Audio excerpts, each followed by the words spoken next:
de que me olvidé la billetera en casa. Por suerte tengo PayClub Móvil en mi celular. Generé un código temporal de pago y cancelé la cuenta sin problema. Qué fácil y simple es la vida con PayClub Móvil. Ahora PayClub Móvil tiene un nuevo servicio. Pago con código temporal a través de mi celular. Descarga la aplicación sin costo y actívala. PayClub, hazlo simple. Diners Club, tu mundo sin límites. Fin de espacio promocional y publicitario. La democracia nos permite opinar con libertad.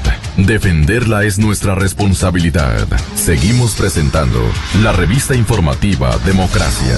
9:2.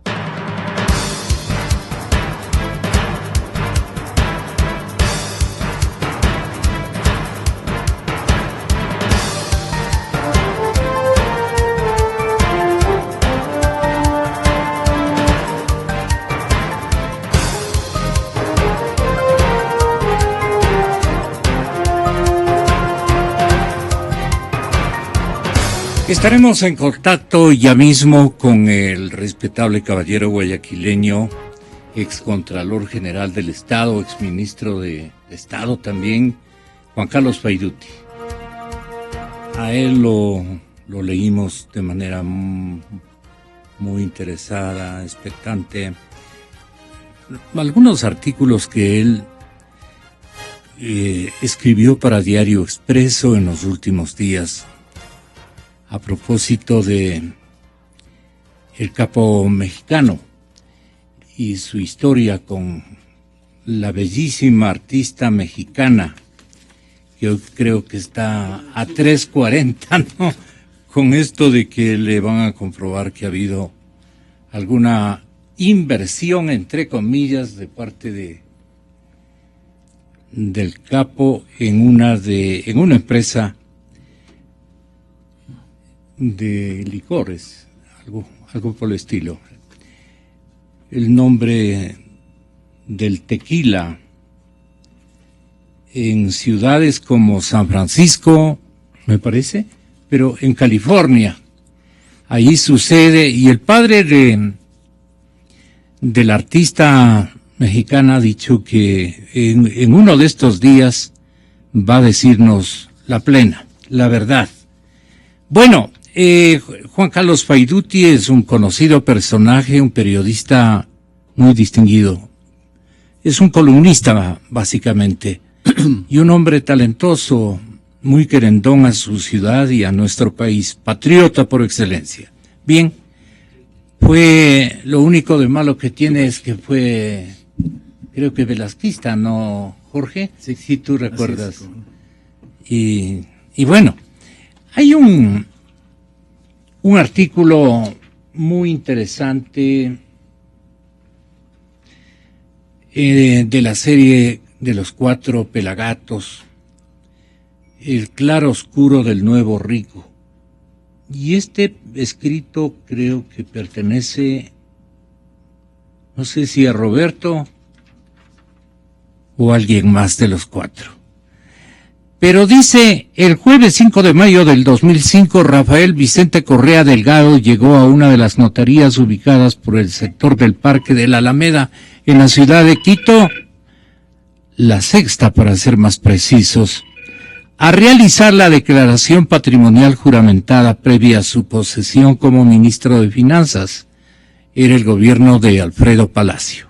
Ese día, Rafael Vicente seguramente anduvo apremiado pensando en los $956.02 que tenía como saldo en su cuenta corriente de Produbanco. Su auto, un Volkswagen modelo 99, debió quedar aparcado muy cerca, no sea que se le fueran a robar, aunque avaluado en apenas $1,500, era a fin de cuentas el medio en que se transportaba desde su domicilio ubicado en la calle Gregorio Cofro, sector Unión Nacional, hacia sus diferentes destinos.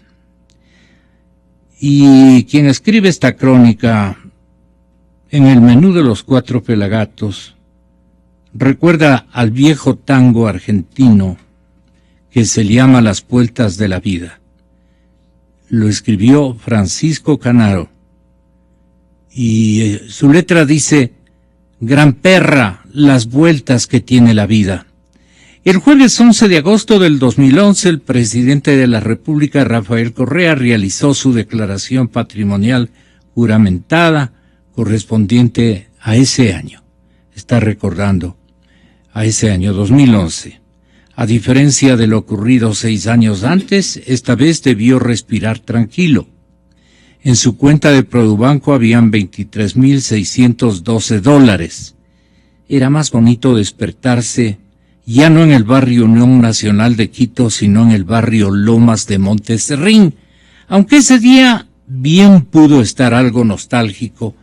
Ciertamente habría sido mejor despertarse en su departamento de Bélgica, adquirido el 9 de diciembre del año 2010.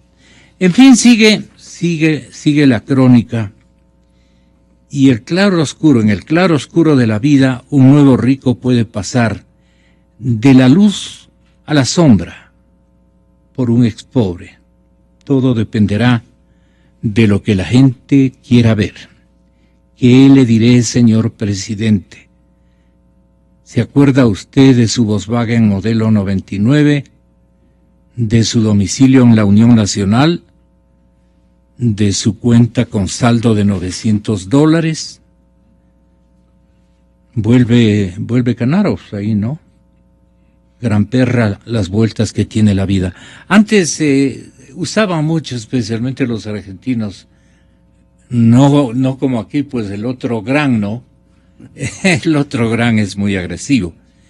Los argentinos decían gran perra, las vueltas que tiene la vida. Bueno, en verdad el señor presidente sugirió, ustedes recuerdan, o háganos recordar, más bien dicho, ¿cómo es que dijo el señor presidente, muy molesto, porque se había irradiado una especie de consigna de acusación de que de el movimiento Alianza País y de quienes ejercitan administración, empleo, subempleo, asesorías, estos que escriben también cómo es que se dieron en llamar, consultorías o algo por el estilo?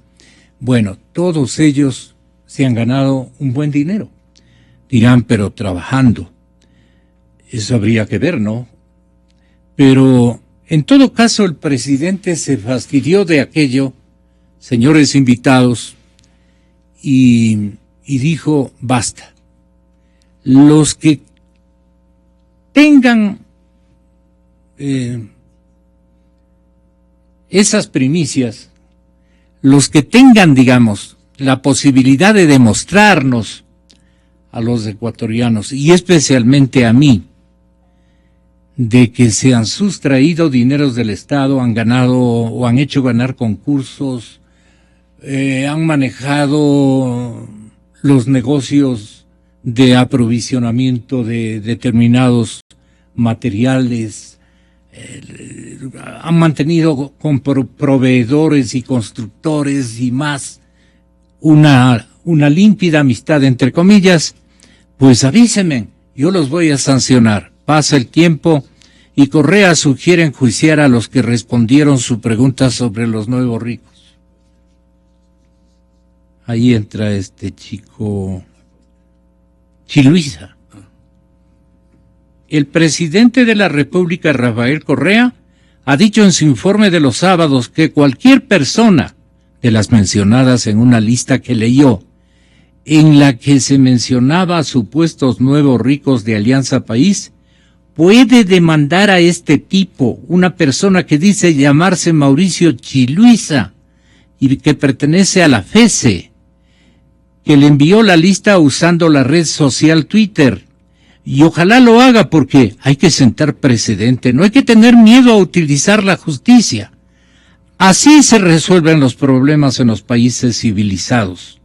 Así uno puede defender su honra de tanto malqueriente que cree que no tiene nada que perder. Entonces, ¿en qué quedamos, pues? Muchas gracias por la compañía. Muchas gracias,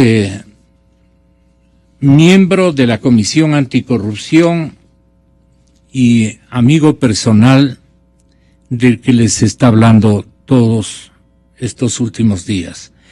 Señoras y señores, Jorge Rodríguez, economista de profesión, y el académico Luis Verde Soto, en Guayaquil el doctor Juan Carlos Paiduti, se encuentran para definir dónde están los nuevos ricos del correísmo que pedía el señor presidente información.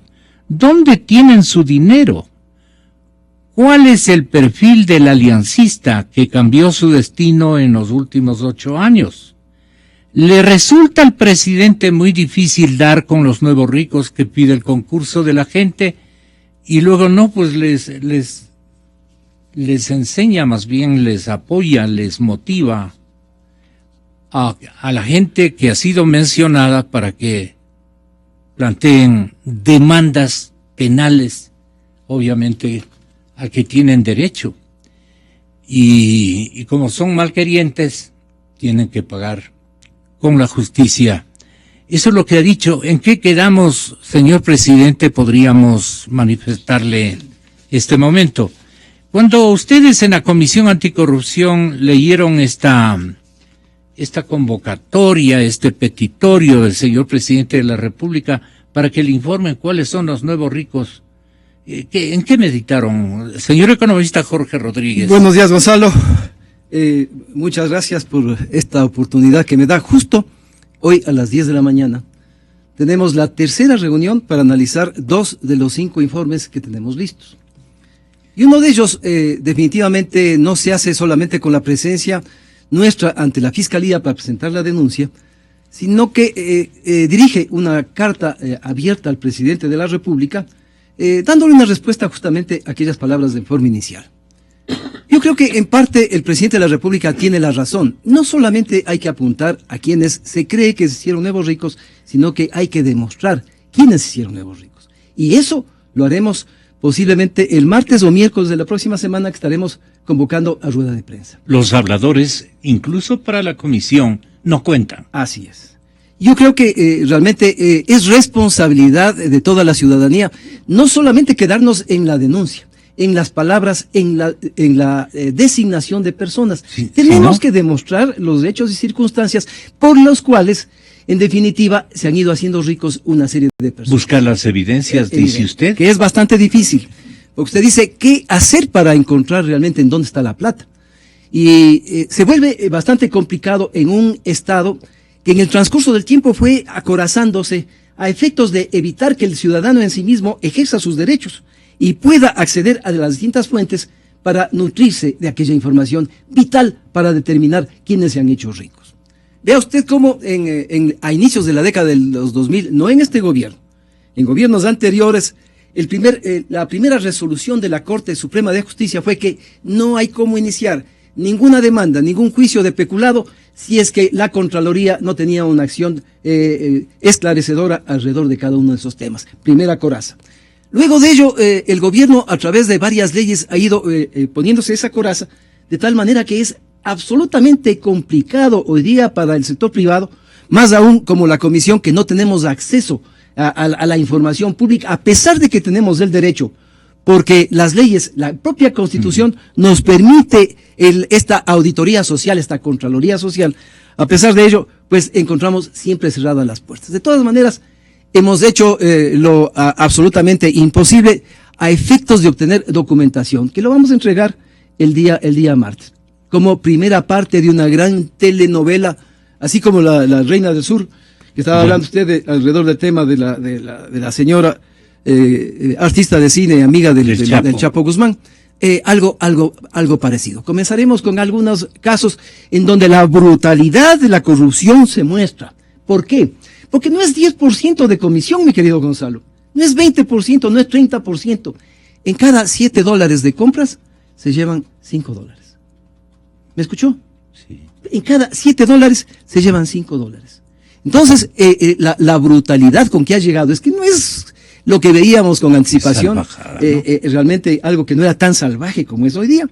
Y lógicamente aspiramos a que el presidente de la República en forma inmediata acceda al texto y a la documentación, a las pruebas que presentamos, para efectos de que les coja del pescuezo a esos sinvergüenzas. Yo creo que es hora del presidente de la República de que demuestre que el segundo punto de su plan de trabajo. Recordará usted aquellos cinco estamentos de lo que era el programa, los ejes de la Revolución Ciudadana. Uno de ellos era la revolución de la honestidad, de la revolución ética. Pues entonces, vamos a ver qué es lo que pasa. Pero estemos pendientes, Gonzalo, hasta la próxima semana. Señor presidente, más bien a las personas que se hicieron eco de su primer petitorio, más bien les amenaza o anima a los mencionados allí a que demanden. Bueno, recordemos, Gonzalo, que la Comisión y si hacen lo mismo los mencionados. Ya hicieron, pues. Hoy día justamente tenemos que contestar una querella presentada por un ministro de Electricidad, creo que es. Sí, Albornoz. Hoy día, Albornoz, hasta el día de mañana tenemos plazo para la respuesta correspondiente, porque luego de que hicimos la denuncia inicial de Manduriacu, usted ve que varias personas aupadas por el vicepresidente de la República nos demandaron civil y penalmente. Estamos en esa etapa, en esa fase, que lógicamente tendremos el tiempo suficiente para conversar en otras oportunidades. ¿No nos puede anticipar el nombre de los episodios o más bien lo dejamos? Yo lo digo, somos 10 miembros de la comisión. Realmente yo soy solamente un coordinador, no soy su representante. Que esto hay que entenderlo bien. Soy un coordinador porque no somos un ente jurídico, somos una agrupación de ciudadanos honestos, sin rabito de paja, con el pelo ya blanco, que no tenemos miedo a abrir la boca. Y lógicamente tenemos las dificultades de que sin el presupuesto, sin tener las facilidades que debería tener el Estado, pues deberíamos ir más rápido. De todas maneras, estamos haciendo los esfuerzos suficientes y ustedes verán que la próxima semana realmente ¿cómo lo hacemos? Lo hacemos de manera responsable, sin querer actuar en forma de que esto sea un espacio de bandería política, porque primero hay que recordarle a la opinión ciudadana, en el caso personal mío no tengo ninguno de los compañeros, yo he revisado y creo que también tú has revisado. Es gente que no ha incursionado jamás en actividades políticas. Algunos de ellos sí, digamos, pero la acción... Julio César, que está absolutamente David Rosero retirado. ha estado también un poco vinculado al asunto. No, ese sí. Sí. Pero en los demás casos, vea usted la doctora Robalino, Julio César Trujillo, pues. Ramiro Román, Gustavo Celi, Germán Rodas, en definitiva, cada uno de los miembros estamos haciéndolo de manera cívica. Esto es importante, estamos haciéndolo de manera cívica. No tenemos ninguna perspectiva política, por lo menos yo no quiero ser candidato a ningún cargo en las próximas elecciones. Estamos también saludando al doctor Luis Verde Soto y naturalmente queremos preguntarle, ¿qué destino finalmente tendrán estas aperturas a transparentar al nuevo rico de su régimen y estas negativas que le vienen de repente al propio presidente y dicen mala fe, malquerientes, habladores, adjetiviza muy fácil y recuerda seguramente del léxico costeño algunas palabras que se usaban cuando el señor presidente seguramente era joven, era muchachito, y trae a colación esas denominaciones. ¿Por qué no ha querido luchar contra la corrupción? ¿Qué dicen los pensadores? La gente que ha intentado conocerle a fondo a la personalidad del presidente Correa o del ciudadano presidente Rafael Correa, ¿cierto? ¿En qué escenario se desarrolló sus aptitudes de liderazgo y también de férreo custodio de las propiedades, muy pocas quiero entender, de un hogar de clase media como los nuestros? Y entonces, que allí en medio de eso se educó y todo lo demás. Queremos mucho a nuestra clase media y el presidente es uno de ellos. Pero hay momentos en que se anima hacer lo que fue Rafael Correa, y hay otras veces que dicen, no, si yo apoyo esto, vamos a resultar pelados todo el mundo.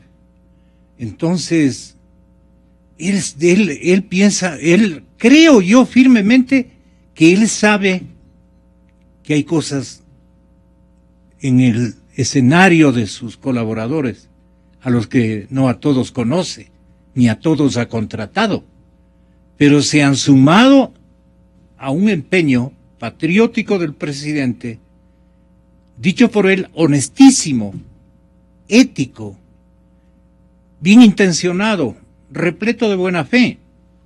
Entonces, ¿cómo queda todo si en un momento dado dice, demándeles, para eso tenemos justicia, demándeles y... Pero no, pues señor presidente, si usted estaba pidiendo semanas atrás y parecía que era una expresión muy sincera o una acción muy sincera la que cumplía el señor presidente. No, ahora les dice, hay que aprender a vivir junto a la justicia y a saber castigar con la justicia. Esto no debe tener miedo a nadie, a todos los habladores. Ya mismo que va contra la comisión o las comisiones anticorrupción, que en desespero frente a que no hay contraloría, a que no hay fiscalía, porque no hay pues. Lo que vemos en los periódicos es un seguimiento periodístico de necesidad para llenar columnas. Las cosas grandes, las cosas fuertes, como las que van a exhibir en pocas horas más esta comisión de coordinación de Jorge Rodríguez, esos no se han dado en la administración en largos 9 años. ¿O sí? Buenos días. Buen día. Mira, y quiero que al escucharte tu introducción, se me vinieron a la cabeza varios elementos para darle un contexto analítico al tema de la corrupción y al tema de cómo se aborda la corrupción desde la esfera pública en Ecuador. Yo creo que el primer elemento que hay que desprender, o dos elementos que hay que desprender, consisten en que lo primero que la opinión pública debe hacer es dejar de lado, discriminar, conocer hasta dónde llegan los arrestos presidenciales. Los arrestos presidenciales generalmente tienden a generar escarmientos previos, tienden a generar situaciones previas para que los actores limiten su alcance. Es un arresto que tiende al escarmiento, ¿no es verdad? Pero ¿Es una estrategia aquella? Yo creo que es una estrategia, pero de pronto es una reacción más bien de inteligencia emocional, ¿no es cierto? Es una respuesta de inteligencia emocional tratando rápidamente de protegerse. Y ahí viene la segunda cosa que quería mencionarte como contexto. Es Ecuador, una línea de trabajo que no hemos explotado suficientemente, es la de que Ecuador se ha constituido durante este periodo en un estado patrimonial al viejo estilo de lo que eran los estados patrimoniales de la época bananera en Centroamérica. Es decir, estado patrimonial básicamente lo que quiere decir es de que es un estado que es patrimonio del jefe de estado, del autoritario, con el cual es parte de la propiedad de este jefe de estado, de este ser autoritario que distribuye no solamente rompiendo la independencia de funciones, tomando todas las funciones, sino que le entiende en el sentido literal de su propiedad. El presidente lo muestra muchísimo a través de muchas de sus intervenciones públicas, cuando habla de mis gentes, a mí me hacen cosas, a mí me suben los precios, a mí me bajan, a mí me roban, ¿no es cierto? Este trabajador que no está, me están engañando, a mí. El Estado como soy yo, y el Estado y el patrimonio está encarnado en mí, entonces yo puedo entender de que todo me hacen a mí. Cuando todo me hacen a mí, uno de los peores elementos duros que puede pasar en quien es dueño de esto, de muchas cosas, y fundamentalmente cuando es dueño de todo lo público, es que le roben, ¿no es verdad? Porque el robo es una suerte de violación, una violación de la intimidad, del honor, de la integridad, ¿no es cierto? Un dueño tan poderoso de todo lo público, cuando le roban, piensa que le están robando su integridad, su honor, y aquello tan profundo, no es una violación profunda. Entonces, supongo yo, estoy pensando en términos simplemente de extrapolación de algunas categorías utilizadas en otros países sobre el estado patrimonial, en la que el que le toquen esto que es su patrimonio, considera una violación inconscientemente inadmisible. Es inadmisible entonces de que él crea y sepa o asuma racionalmente y ya no emocionalmente, de que efectivamente están procediendo actos de corrupción al interior de su patrimonio, de su propiedad, de su casa, de su cama, de sus cobijas, de su carro. El Estado es propiedad del jefe de Estado. Por eso es que él asume de ese comportamiento. Esta es una línea que se me ocurre al escucharte tu introducción, pero simultáneamente yo quería pensar en que, por además de mi respaldo irrestricto sobre lo que anticorrupción se haga en el país, que merece absolutamente hacérselo, porque la persecución de la corrupción tiene dos fuentes, una fuente formal de los sistemas de control formalizados del Estado, su control horizontal. Que no existe. Tú lo dices, yo lo asumo, Jorge. En el sentido estricto, ¿cierto? Sí. Ese es el que yo diría que el que menos importa es el rato que no exista, porque ya es un dato, es una variable independiente de lo que ocurre en el Ecuador. Es que lo que no existe y no ha dejado que exista es el control social. Aquellos que son ustedes.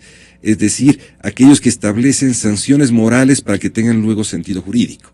Aquellos que establecen, ¿no es cierto?, un tipo de pasaporte, han llevado a sus espaldas de la demanda de la población para llevarlo a la esfera pública, convertirla en una investigación que tiene elementos sólidos y se convierte en sanción moral de los gobernantes. Correcto. La sanción moral debe de venir en sanción jurídica y sanción política, pero ese rato es sanción moral. Y eso es el punto que interesan bloquear, ¿no es cierto?, evitar esa sanción moral.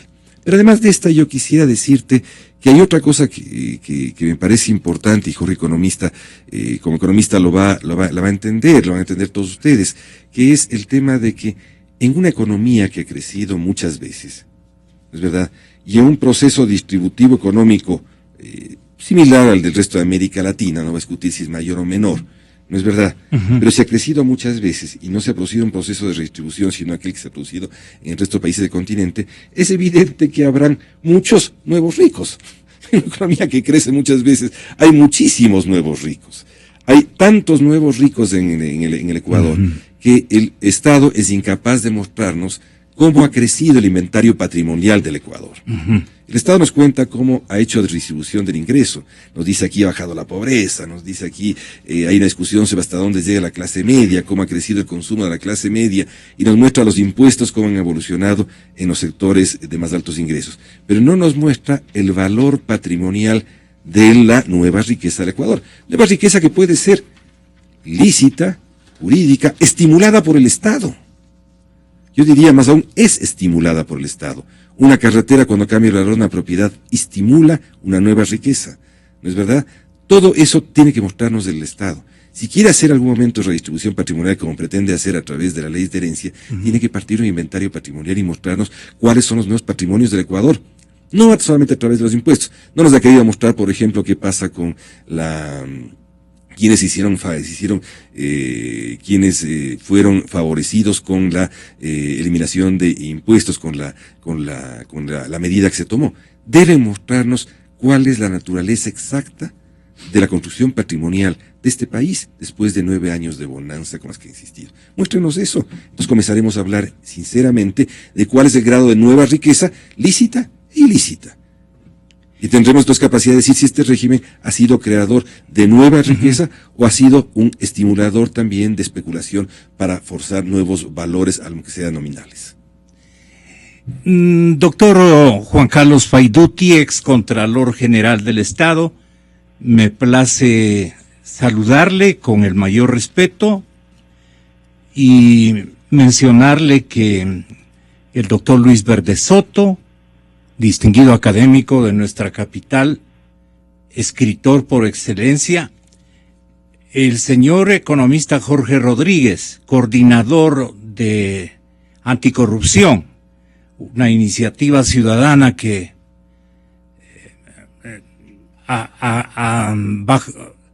digamos, ante la inexistencia de un rol ciudadano o de defensa de los recursos del erario nacional, ha pasado prácticamente esa institucionalidad desapercibida en estos 9 años.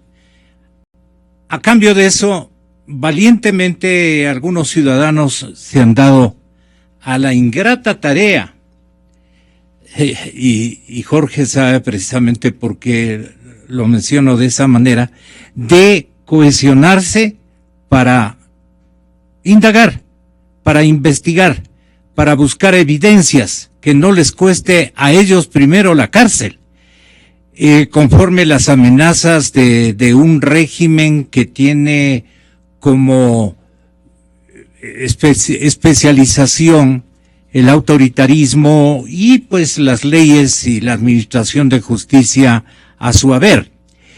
Entonces están con nosotros ellos, y lo que nosotros, al leer una columna de hace algunos días a propósito del show del Chapo, el doctor Juan Carlos Fayduti, ex contralor del Estado, se preguntaba: ¿y dónde estarán los millones del Chapo? ¿Dónde estarán los millones del Chapo? ¿Dónde está el dinero? ¿De dónde sacó la revista los datos de la riqueza del Chapo, que ubicaba en más de $1,000 millones, que se quedaba corta, decían, frente a una situación real? ¿Qué hicieron las autoridades para investigar sobre esta noticia? ¿Dónde está guardado el dinero? ¿En qué lo utilizan? ¿Quién y cómo se maneja ese dinero? Se pregunta el doctor Juan Carlos Fayduti. Es que un negocio de esta naturaleza y volumen no surge de la noche a la mañana, no tan fácilmente puede multiplicarse. Es que ese dinero mal habido está en otros lados. Y entonces ahí usted recuerda que en la reciente historia de los atropellos contra los fondos de las sociedades de todos los estados, también, doctor Fayduti, esos dineros van y son colocados en estamentos financieros que están fuera del control, en unas islas del Caribe, que tienen y gozan de total independencia. En fin, usted sabe cómo funcionan esas redes, doctor. Entonces la pregunta nuestra es: ¿dónde están o cuál es el perfil, digamos, de la gente que se dice se ha enriquecido al tenor de la abundancia de recursos que en este boom petrolero número 2 primó en nuestro país de los últimos años? El señor presidente también ha dicho: a ver, demuéstrenme, ¿dónde están los ricos de mi gobierno, los nuevos ricos del Ecuador? El rato menos pensado, hace unas horas, más bien estaba el presidente doctor Fayduti orientando, persuadiendo a la gente que demande a un par de estudiantes que se animaron a ponerle ahí una lista de gente que se había beneficiado de los recursos del Estado. Esta es la verdad, y quisiéramos contar con su apoyo en cuanto a la interpretación de este fenómeno que no puede quedar en la impunidad. La nueva industria del país, la impunidad desde hace muchísimos años. Hemos apelado a usted y le saludamos naturalmente, vuelvo y repito, con el mayor respeto, doctor Juan Carlos Fayduti, para escucharle. Muchas gracias por su invitación a participar a este foro tan interesante. Primero comenzaré con felicitar a los expositores anteriores que realmente han dicho una gran cantidad es decir, han hablado totalmente de la verdad de lo que está pasando en nuestro país, y felicitarlo a usted también por ese resumen muy bien determinado sobre lo que está igualmente sucediendo no solo en el Ecuador, sino en el mundo entero. Créame que cuando escribí ese artículo me di cuenta que la prensa y los medios de comunicación en general y el propio gobierno mexicano daba una enorme importancia a la captura del Chapo, hasta convertirlo casi en un héroe mitológico. Resulta pues que ya se han querido hacer películas como se hicieron sobre Escobar, ya se habla de las técnicas utilizadas, de las personas con quien tuvo el contacto, pero lo que a mí me llamaba la atención es que nadie hable de las investigaciones que se estaban realizando respecto a la fortuna, la enorme fortuna que él había conseguido, porque usted sabe que anualmente la revista Forbes, que es de fama internacional y que entiendo debe tener un equipo extraordinario de economistas, hacen una lista de las personas que tienen mayor volumen de dinero en el mundo, para no ser desmentidos, porque prácticamente nadie los ha desmentido, determinan esas fortunas, y entre esos estaba el Chapo. De los pocos que han desmentido a la revista ha sido el actual candidato a presidente de los Estados Unidos, el señor Donald Trump, que reclamaba de que se lo había rebajado unos puestos, que él tenía mucho más dinero de lo que la revista Trump, que lo que la revista Trump estaba determinando. Entonces, esto significa que el mundo en sí, y nuestro país por supuesto, no se está sincerando, ¿no? Queremos preguntar, queremos decir a dónde está el dinero o cómo se hizo esa plata, pero nadie, absolutamente nadie hace una investigación profunda de a dónde están esos bienes y por qué esos bienes no son inmediatamente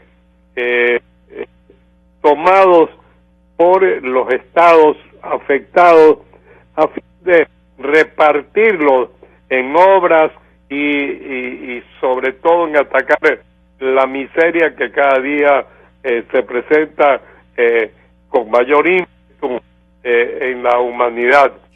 ¿Y dónde cree usted, doctor Fayduti, que se encuentran los nuevos ricos del Ecuador?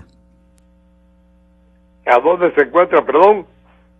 ¿Dónde se encuentran? ¿Dónde podemos ubicar? Porque el señor presidente no los conoce. Los nuevos ricos del Ecuador. Bueno, aquí, perdóneme que yo haga, que hable algo sobre mi experiencia. Posiblemente el presidente del Ecuador no conoce a dónde están o quiénes son esos nuevos ricos. Yo he estado cercano a dos jefes de Estado, por razones de mi vida política, con el presidente Velasco Ibarra y con el presidente Durán Ballén, y me pude dar cuenta que desgraciadamente en el Ecuador los jefes de Estado se aíslan. Ahora se habla de razones de seguridad y no pueden adentrarse realmente o pierden contacto con la realidad nacional, porque las personas que los rodean no les interesa que informar realmente a los presidentes qué es lo que sucede o quién está cometiendo determinados delitos en perjuicio, especialmente económicos, en perjuicio del país. Y por otro lado, en los actuales momentos, la prensa del Ecuador tiene tales restricciones que le tienen temor realmente a denunciar cualquier tipo de negociado, porque le cae inmediatamente el hacha encima, tienen que pagar una serie de multas, o pueden ser suspendidos, o pueden ser sancionados. Entonces, esa puede ser la razón de que el presidente Correa no conozca dónde están esos nuevos ricos, porque el grupo que lo rodea le impide ver la realidad que sí la vemos los ecuatorianos. Y le voy a poner un ejemplo muy rápido, con el temor de que mañana también yo sea enjuiciado, ¿no? Yo tengo un pequeño departamento en una zona que se llama Pacoa, cerca de Monteverde, y diariamente cuando voy los fines de semana puedo observar un maravilloso muelle que se ha construido, que tiene 1 kilómetro adentro del mar, que es una verdadera obra de arte y que conecta los tubos de gas a unas bombonas que están cercanas, y de allí esas bombonas llevan por otros tubos el gas hasta cerca de Guayaquil para su distribución. Pero, oh sorpresa, esa obra que fue anunciada que se construiría en $100 millones, resulta que el propio presidente la fue a inaugurar y él denunció que había costado $500 millones y que se había demorado mucho más de lo que se habían propuesto. Y la verdad es que no sé qué gas se descarga de los barcos, de los poquísimos barcos que una vez que otra se acerca al muelle para llevar ese gas a las bombonas y de allí trasladarlo a la población de Pascuales. Es un hecho que ahí uno lo está mirando, que uno lo está viendo, y que es fácil preguntar, pues, ¿a dónde está ese dinero? ¿Quién construyó eso? ¿Cuánto costó? ¿Por qué costó tanto? ¿Por qué se quintuplicó ese valor?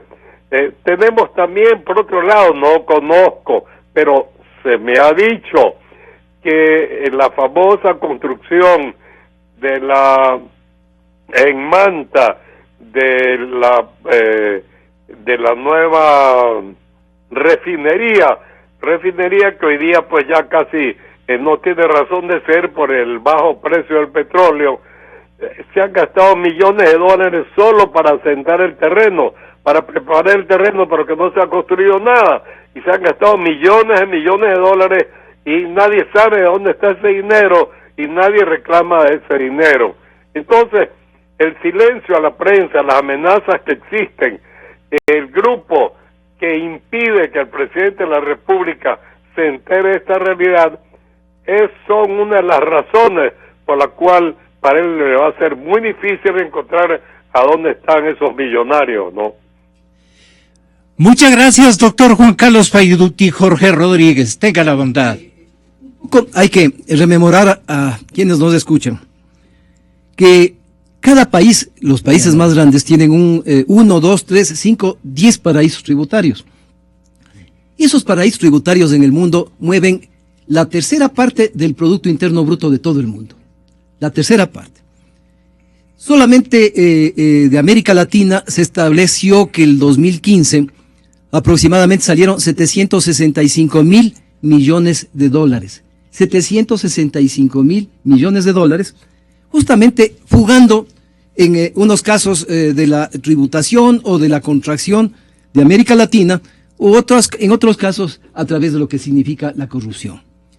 Mientras el mundo tenga realmente un espacio de evasión, incluso que a veces es un tanto grosero, y yo he puesto algunas veces el ejemplo de Panamá. Sí. Al lado de Colombia, el principal productor de coca, se constituye en la banca de América Latina, en donde se pueden manejar compañías en un solo día y colocar cuentas absolutamente cifradas. Entonces, de Panamá. Me causa impresión cuando una de las analistas más importantes que tiene el país y que escribe en una de las revistas internacionales propone que como modelo de sustitución para el Ecuador es constituirse en una nueva Panamá. O sea que los banqueros retomen un poder bastante significativo y que nos hagamos un lavadero de dinero. Cuando en definitiva somos ya en parte lavadero de dinero.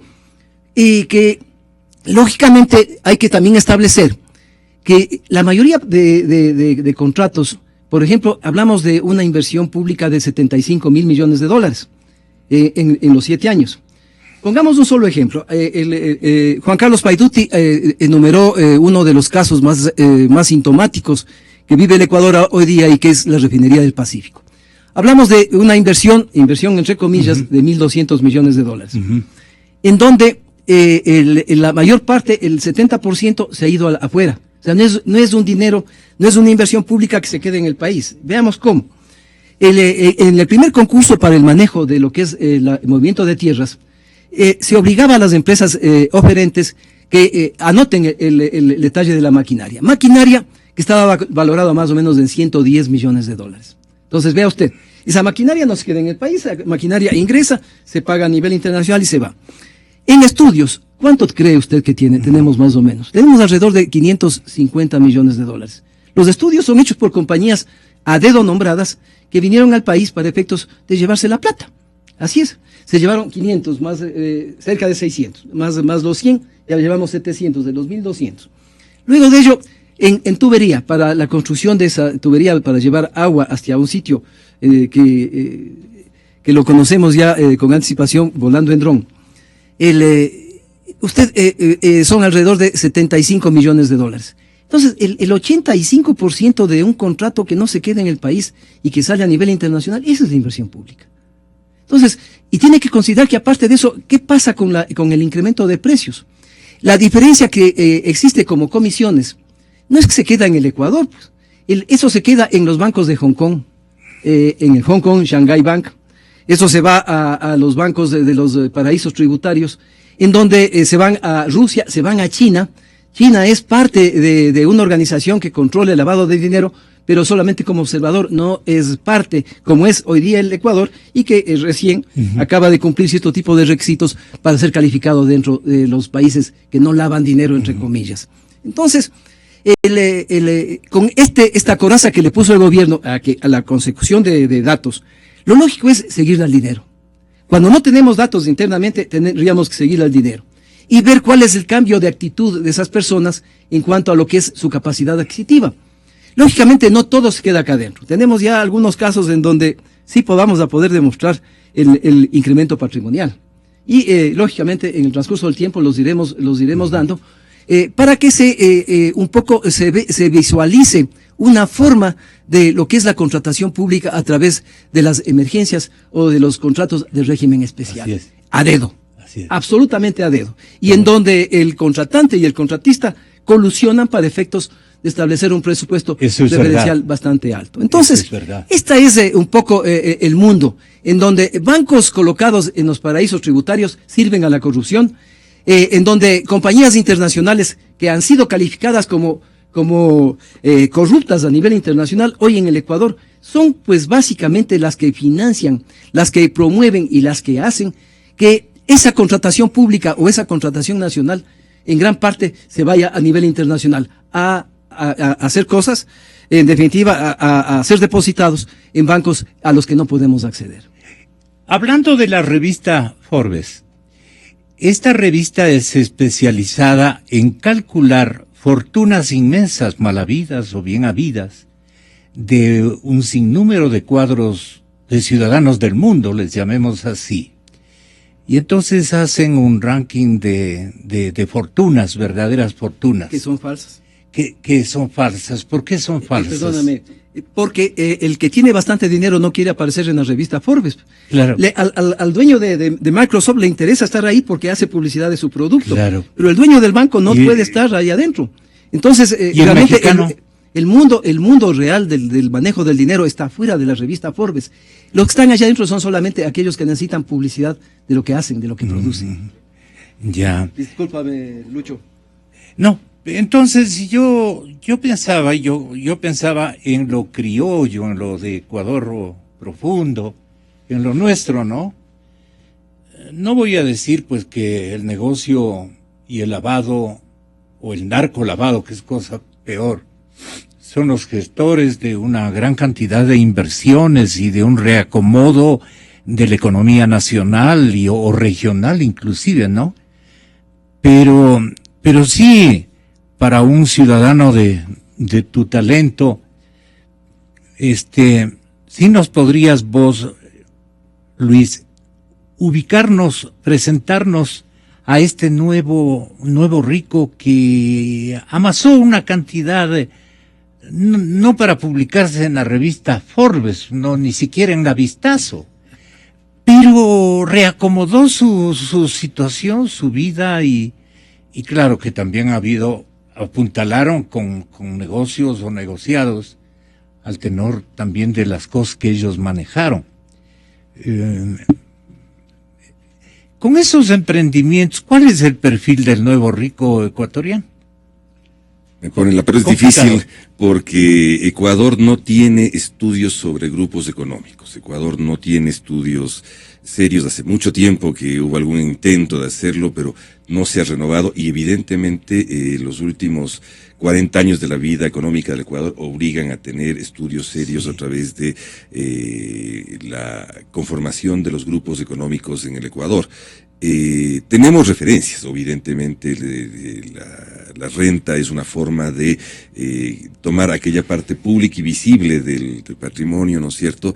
Evidentemente quienes tienen grandes patrimonios los protegen fuera y dentro con varios mecanismos. Yo lo que sí podría decirte son dos o tres cosas que aparecen como visibles, como líneas de investigación en Ecuador. La primera es de que hasta dónde y por dónde la política pública ecuatoriana ha generado nuevos grupos económicos. Este es un hecho visible. La política pública ha sido generadora directa, no solo de actores sociales, campesinos, empresarios, también de grupos intelectuales, inclusive colegas tuyos. Claro, sino además entra, ¿no es cierto?, la generación de grupos económicos como directos productos de la política pública. Esto ocurrió en algunos gobiernos anteriores, pero fundamentalmente en este periodo de los últimos 9 años, ¿no es cierto? Entonces tenemos un primer elemento que es la política pública como gestora de concentración económica al margen de las políticas de redistribución que puede ser parte del mismo aparato público. Tenemos una primera entrada sobre estos grupos como tales, ¿no es cierto? La segunda, la misma dinámica del proceso económico. En la dinámica del proceso económico, ¿no es cierto?, la riqueza se crea riqueza y la riqueza se apropia. Y al apropiarse de la riqueza hay formas lícitas de apropiación y de generación de riqueza, y hay formas que no son lícitas, ¿no es cierto? Ahora bien, algunas formas de ejercicio de la política pública admiten la ilicitud, o se hacen la vista gorda frente a la ilicitud, y la entienden como un componente económico en base a los logros a los cuales quieren llegar, ¿no es cierto? Y en ese sentido, por ejemplo, formas evidentes y nuevas de corrupción forman parte de la política pública o de la construcción de riqueza. Entre ellos, el derroche, el gasto mal asignado. Una de las formas de corrupción más visibles en América Latina ahora en este periodo de abundancia ha sido el derroche. El derroche es una forma de corrupción. El derroche es una forma de corrupción. La asignación de recursos en base al derroche es una forma de corrupción. Que toda América Latina... ¿Dónde han estado los pilares del derroche? Déjamelo terminar primero esta idea antes de llegar a dónde pueden estar los pilares del derroche en Ecuador, pero sabemos que el derroche es una forma de corrupción. Y fundamentalmente algo que en Ecuador se vuelve cada vez más importante es de que tenemos que evaluar con precisión la calidad del gasto público.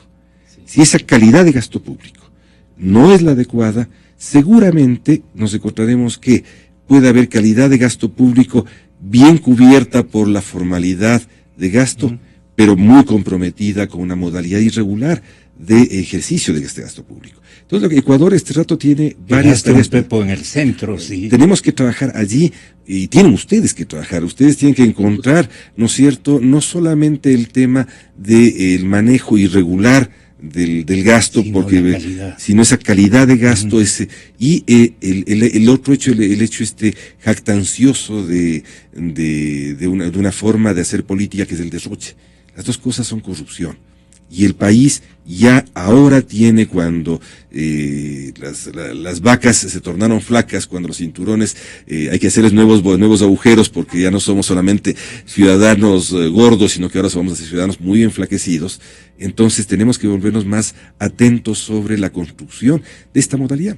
Y yo, por favor, no es que estoy en contra de la riqueza, sino estoy en contra de que no entendamos cómo se dan los procesos alrededor de la riqueza. Y a mí me extraña muchísimo que un economista o los economistas formados, muchos de los cuales lideran este régimen, no entiendan que los nuevos ricos es lo fundamental que hace el capitalismo. Si algo ha pasado en el capitalismo en las últimas décadas, desde que más de la mitad de los anteriores principales ricos del mundo ya no lo son. Porque el capitalismo hace eso.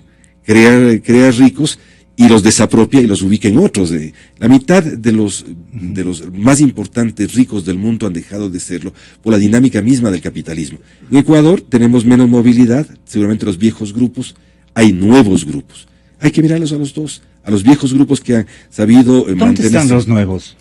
Generalmente ligados a aquellos sectores modernos que pudieran apropiarse de las oportunidades que se abrieron con el comercio, la contratación pública fundamentalmente, porque principal fuente de